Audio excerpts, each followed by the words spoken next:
There is no force as powerful on our hearts and minds as dreams of space. This is Generation Space, the official podcast of Air Force Space Command. In this very special episode, Dr. Neil deGrasse Tyson and an airman who's actually been to space, Colonel Jack Two Fish Fischer. What's going on, everybody? I'm Master Sergeant Dave Sanlitri, and welcome to a very special episode of Generation Space Podcast. So sitting to the left and right of me are two 1,000-pound brains, and so not intimidating, just an astrophysicist who's also the director, the head of the Hayden Planetarium. No pressure or anything. The Planetarium. There we go. That's That great too? start. Great start, cooler. right? I've heard of that one before. And then sitting to my right is a man who spent 136 days in space, is also the vice commander of Air Force Base, where home of where the GPS satellite system is flown and got us here, I suppose, and got our planes here and all that good stuff. You bet. So, gentlemen, thanks for being here. This is a very exciting time to talk about space, and I'll just say I've been covering space for the last 3 years or so. Before that, it was just about everything else the Air Force did, and just in those 3 years, I feel like the space culture, the narrative has just grown to the point of, we have a United States Space Command now. We might have a U.S. Space Force soon. I'm curious to hear about the different things you've seen take place in these recent times. Or has stuff always been growing? I was just not really privy to it. Yeah, wake up to what that would have been. Get with Absolutely it. not. Well, he's been in space, so let's get his view first on this. Well, as actually coming home from Air University, gave a speech there on Saturday night, and it was basically about what's right in space, as opposed to, I grew up always kind of thinking, man, it would have been cool being alive in the 60s and being able to be part of the Apollo program. Now, I don't feel that way at all. I feel like 2019 is just a nexus of space-driven effort. We have civil, military, and commercial going absolutely crazy. We have competency shifting towards a commercial space enterprise that is, valued to be at about $1 trillion by 2040. So we're getting that incredible capitalist entrepreneurial spirit to innovate and move us at a much faster pace. And you mentioned U.S. Space Command. On the military leg, we have so much going on right now. We have, obviously, U.S. Space Command. You mentioned Space Force. We have an electronic warfare group standing up here at Peterson, the 721st. We have the orbital warfare group standing up next year out at Schriever. We are moving fast to try to keep up with the bad guys, defend the domain, and, come with want to deter any conflict from ever happening in space, but we have to defend it. We have to be credible to be able to be in that position of power to define the norms going forward for the space domain, and then get stuff there faster, develop it, and deliver those capabilities. And then we have to build a culture, a warfighter culture in U.S. Space Command and our Space Forces, so that we can do that and keep it safe and build a foundation for looking forward what will be an incredible space enterprise. So I'm excited. It is an exciting time to be alive and a very exciting time to be part of the space industry. It's exciting, but not awesome. It's so awesome. We were told earlier that awesome should be reserved for truly great things, and I must say this is a truly great thing. So just to clarify, when you said you no longer think that way, that you wish you were alive in the 60s for the Apollo, what you meant by that was you are happy you were alive today. Absolutely. So you're not jealous of that. You're happy for that, but now we got another mission. Absolutely. Yeah. We have to respect the incredible accomplishments of the past. Mm-hmm. But I think we can do more now. I think we are poised at this moment in history to actually affect our destiny as a species and get to space for good. So, yeah, I'm excited to be alive now. It's awesome.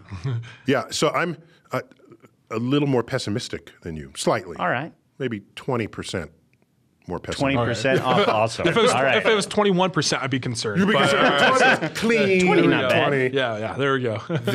I think people have historically, the public, who ultimately writes the check. Public votes for members of Congress. Congress controls the money that we pay in taxes. And members of Congress represent the electorate. So the public has not entirely understood why we were in space at all. And when you don't understand why, or you think you understand and it's not the right reason, then your future decisions related to it become misdirected, or just they will become, this will never happen, even though you think they will or should. For example, in the 1960s, it was, okay, we're on the moon by 1969. We'll be on Mars by 1980 or 1985. That was a common thing. Well, why are you thinking that? One should ask. Well, look how far we got in only 6 years. No. Why did we walk on the moon?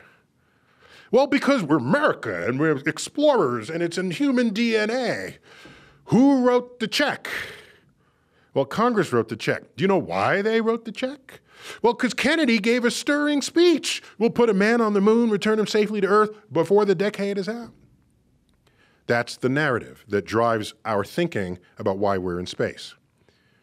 But you part the curtains. Oh, wait a minute, there's another paragraph in that same speech. A speech Kennedy gave to a joint session of Congress on May 25th, 1961, 6 weeks after Yuri Gagarin had just come out of orbit. There's a paragraph you don't see retold anywhere. It's not there. There's a paragraph of that speech that's not chiseled in the granite at Kennedy Space Center next to the bust at the front entrance. All you see is we'll put a man on the moon and return him. Plenty of room on that wall to put other parts of that speech, but we didn't. You know the part I'm referring to? It says, if the events of recent weeks could not even utter the man's name, Yuri Gagarin, if the events of recent weeks are any indication of the impact of this adventure on the minds of men everywhere, then we need to show the world the path of freedom over the path of tyranny. It was a battle cry. It was a war cry. And when you have a war cry, money flows like rivers. You can say, I'm an explorer, let's pay for my exploration. There's a little bit of money for that, but it's not going to flow like a river. You'll get a bucket of water here, it's not flowing like a river. So once you understood that, and then you saw, well, Russia actually is not going to the moon, then we're done. Roll out Apollo 17, 1973, we've been going to the moon for 4 years. We are done. No, we're not going to Mars. No, it's not because of the absence of political will. It's the absence of an enemy that drives that kind of thinking and that kind of check writing. So another force that could operate is economic forces, the prospect of making money. And that's where I think we're different now than we were. The speech I put together was a triad, an astronaut pin. You know, the three little lines, they represented Mercury, Gemini, Apollo. I think it's military, civil, and commercial. And I think right now we do have an enemy again. So military, yeah, money is going to flow in that realm. The biggest, most powerful force that we have going forward is not a soft power competition where we're going to go against the Russians. This is a economic foundation for a future space enterprise. And you got a whole lot of investment companies that are looking at this and looking at something like launch. Instead of $200 million, $6 million. It changes the equation. So I do think that while that was what powered us in the 60s and 4% of the GDP because we needed to beat the Russians, now the economy, the commercial, the most powerful part of that triad is what's going to fuel this future. Have you seen the book, It's Different This Time? No, but it sounds like I better. No, it's an indictment of everyone who says it's different this time. Okay. Well, Okay. It goes through all kinds. It's different this time. Everyone wants to believe they're in a special time. And they say, you can say whatever you want about the history, it's different this time. Okay. So it's just an interest, it's a reality check. Anytime you ever want to again say the phrase, it's different this time. Just don't want to say that. So here's my point. Yes, space industry. We went from a space program to a space industry. That's Absolutely. an amazing fact. Yeah, absolutely. No problem. I got no issues with that. That's fine. I'm talking about advancing a space frontier, very simply, are we going to put astronauts on Mars or not? Which was the dream started when we put astronauts on the moon. And I do not see that happening unless China, you know how we can get that to happen? Here we go. Here, we'll put you on a mission, sir, okay? We'll send you to China. Go whisper to the head of China's ear. Say, psst, I want you to leak a memo that says you want to put military bases on Mars. Just leak the memo. It doesn't have to be true.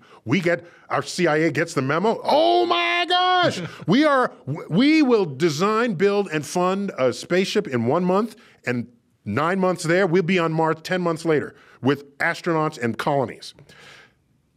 If that does not happen, the sheer urge to want to put people on Mars cannot be justified financially. That's my only point.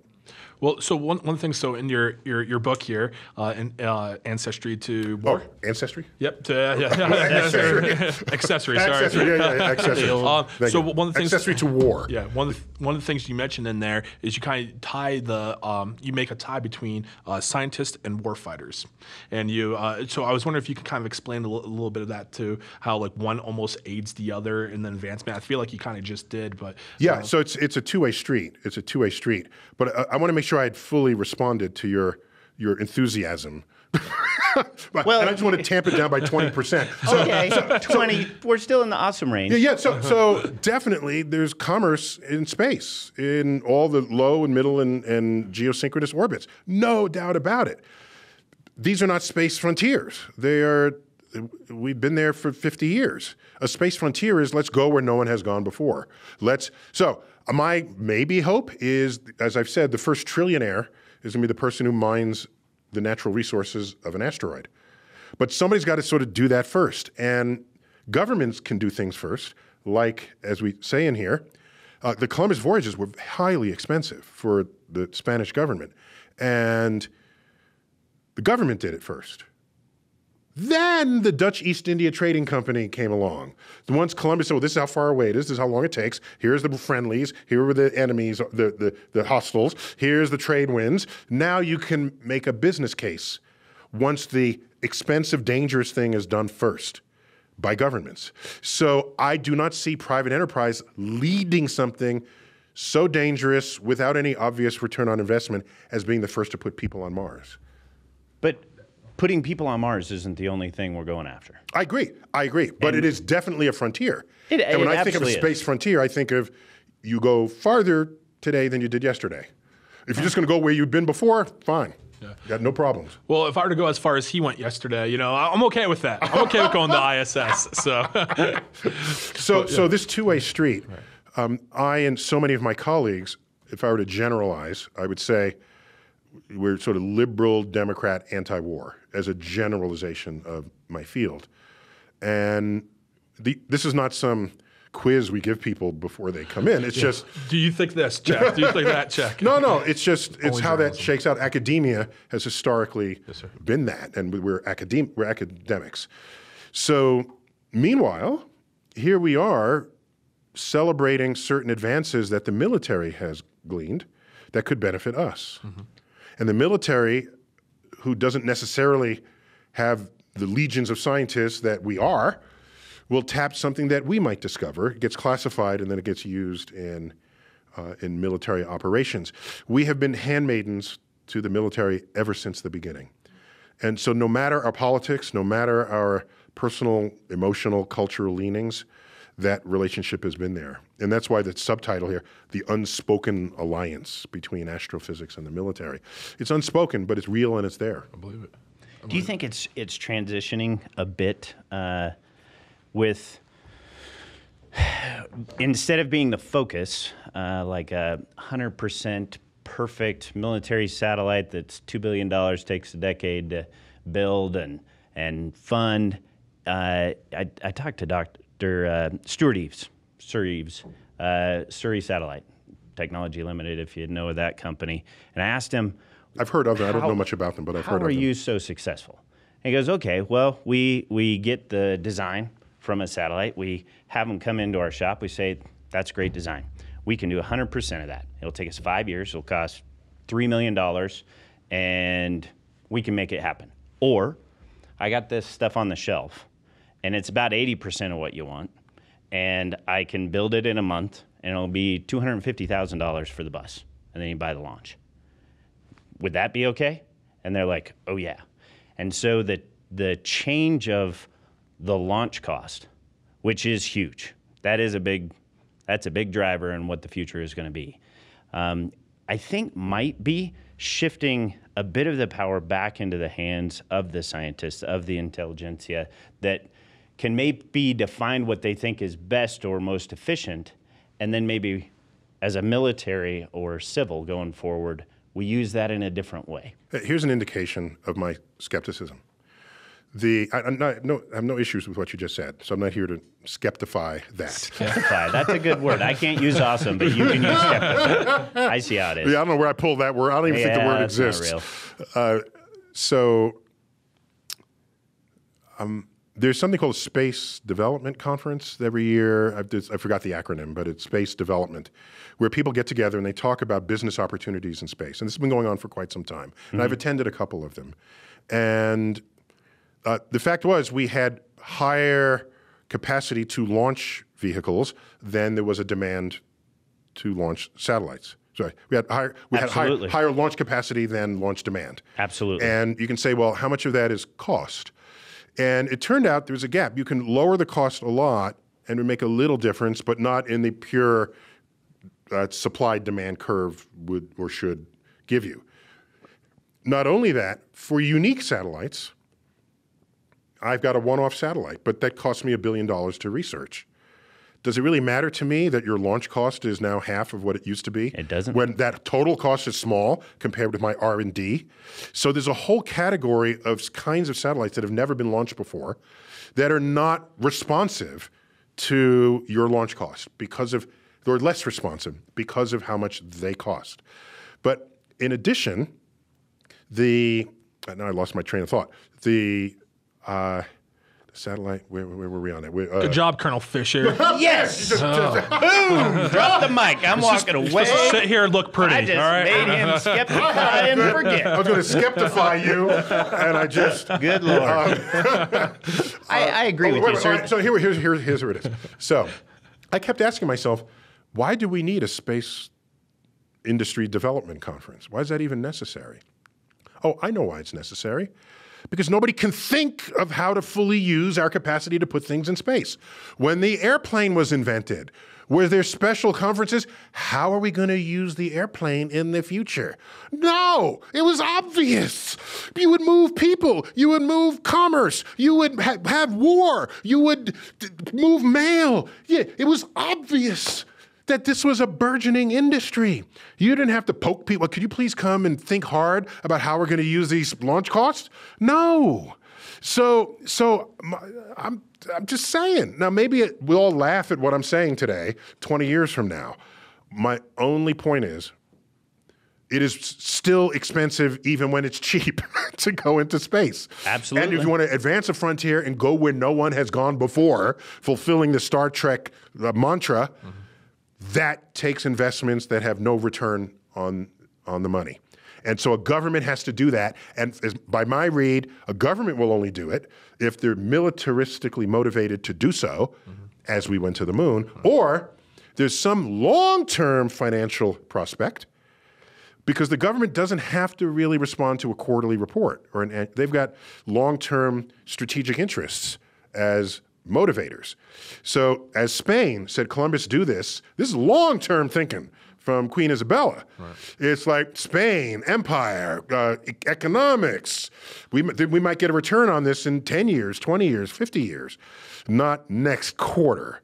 So the government does it first. Then private companies, I think, can come in and make a buck off of Moon, Mars, and beyond. But as a first out of the box, I don't see private enterprise doing that. But with the development of Space Force, or like the government is going there. Well, absolutely. Right? Okay. But we're looking at different time epochs, right? You're maybe 2060. I'm today, and we need to pick up a bag of scissors and get running. And so, But I don't know what that means. Yeah. well, you know how I run with scissors? What it's state are very you from? dangerous. Is that like from your hometown? No, I just think that's the reason it. why I say that, back You got east- to use Skeptify. I get to use a bag of scissors. No, I'm saying back east, we don't have sayings like that. Like, That happened like a and a da-da-da. Everybody's got a... My mom's name is I'm from Joe Bell. I'm from Jersey, Texas. so like That's what I'm saying. Boom. There you go. We don't have saying. There's no saying. No. We say like we're going to pick up things. So you guys say you're fixing things like all the time. You know, You like, and your like, fixing. The point is, right now, we have to get after it. And we are. In U.S. Space Command, the brave men and women out there at Schriever Air Force Base, and I can't wait for you to meet them today, not only providing effects, but getting ready to defend the domain. We're trying to set the table. And that defended domain, unless China says they want to put a military base on Mars, does not include Mars. But not that I don't want it to. To Mars. Not that I don't want it to. I'm just saying I don't see that in the cards. But it's not just about Mars.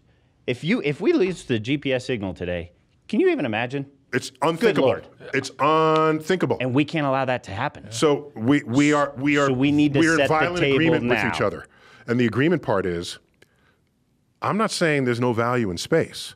I'm saying there's no value in advancing a space frontier where you are now farther away today than you were yesterday, exploring the solar system and beyond, possibly other star systems, as we are told in every science fiction film that has ever been made.